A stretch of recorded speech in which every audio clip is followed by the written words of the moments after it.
Reporting is super important for all teams of different sizes and different industries. So in this module, we're going to cover how to set up effective reporting inside of Airtable. Before you start to build the reporting, it's absolutely crucial to talk to your team about what types of metrics they need to see. It's the same advice we've been giving for the entirety of this course to make sure you strategize and plan first before building the first feature or the first reporting dashboard that comes to mind. This is going to help you use your time effectively when setting up these dashboards and be very intentional about showing information that your team needs to see. When you're talking to your team, make sure you talk to the various different stakeholders on the team. For example, a junior level employee or someone who's new to the company might need to see very different things than someone who's an executive. Your junior employee is going to be concerned about how much hours or how many tasks they've got allocated for them to work on something, and they might only be concerned about the projects that they're involved in. Your executives, on the other hand, might want to see all of the deals that have come through over the last 3 months or over the last year. They need to see things like deal size, number of deals, and the total revenue that the entire company is generating. From just these two examples, you can see that some dashboards can be very granular and specific to one person or one project, whereas other dashboards can give you an overview or a bird's eye view of the entire organization. Understanding what type of reporting metrics you need to build is also important because these metrics can impact the architecture of your base. For example, many of our clients need quarterly or annual reporting.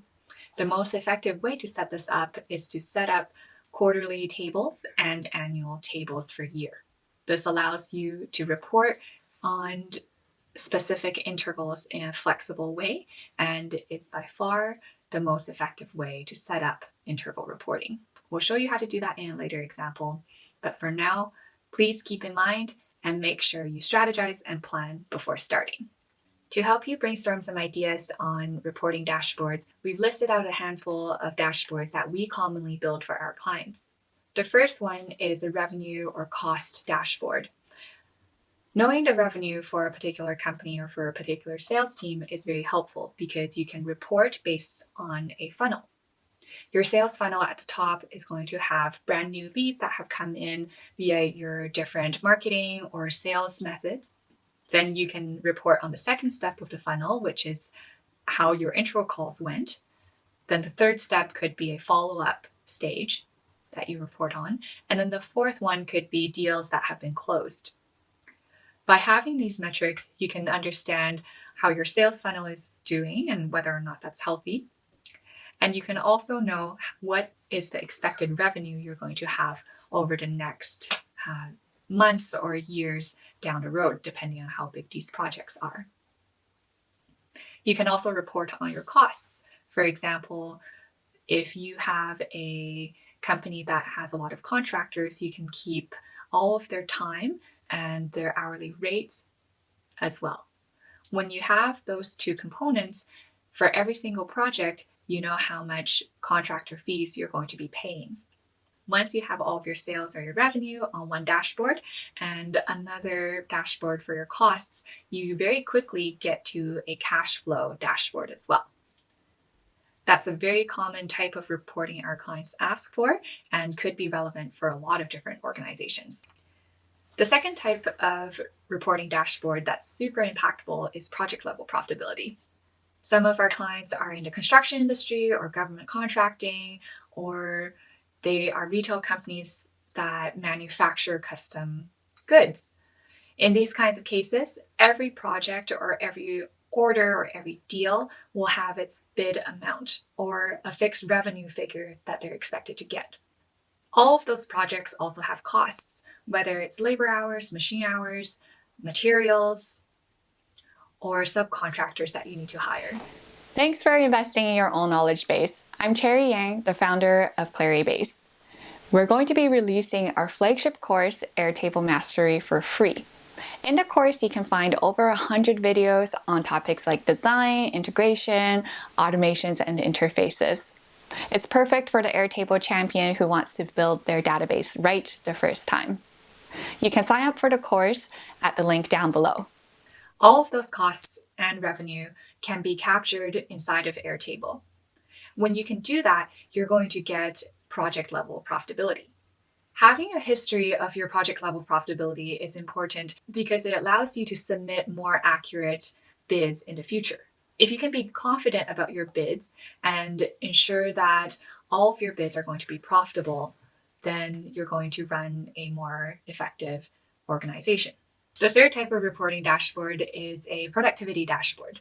In this type of reporting, you're displaying the number of hours worked, what tasks people are working on or assigned to, which once again is a very day-to-day kind of granular or micro level dashboard. This is really helpful for all of your individual team members because they can see exactly what they need to work on and what they're responsible for right now.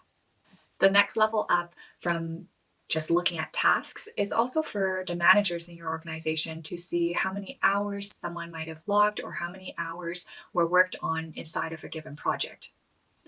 This is helpful because you're allowing your junior team members to see their own workflow, and then you're allowing the managers to also see the team's workflow as well. At an executive level, the owner of the company might want to see for each given team how many hours were spent productively this month, or how many hours has each department been working on various projects. There are lots of different ways to slice and dice this productivity section of the dashboard, so make sure you talk to your team about what they need. The fourth type of reporting dashboard we have is the planning and forecasting dashboard. This is going to help you schedule your workers and their hours in the future. And it's also going to help you with capacity planning to make your business or organization run more effectively. For example, if you are a manufacturing company or a government contractor that takes in lots of large contracts, then you're going to have to staff your team to meet the demands of those contracts. In this scenario, having a dashboard of all of the upcoming work is going to help you staff your team appropriately, purchase the right materials, and make sure that you have the correct machine hours and the correct equipment to carry out that project. When setting up the reporting, it's also important to be strategic and consider the time scale you're using. When you're building reporting for a more junior team member, they will probably benefit from a shorter time scale, for example, daily or weekly or hourly.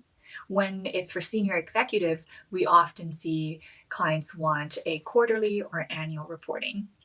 The time scale is also important because it could change the architecture of your base. Like we just discussed, if you want to build quarterly or annual reporting, those might lead to a couple of additional tables in your database. Hopefully, these examples gave you some food for thought and some topics to discuss with your team. They're common dashboards that we've seen, and you might need something similar to that or very different from what we've brought up. In your own team, it's important to recognize that while you can start with a handful of metrics to start measuring, these are not set in stone. You can revisit them periodically and change the metrics that you need to measure.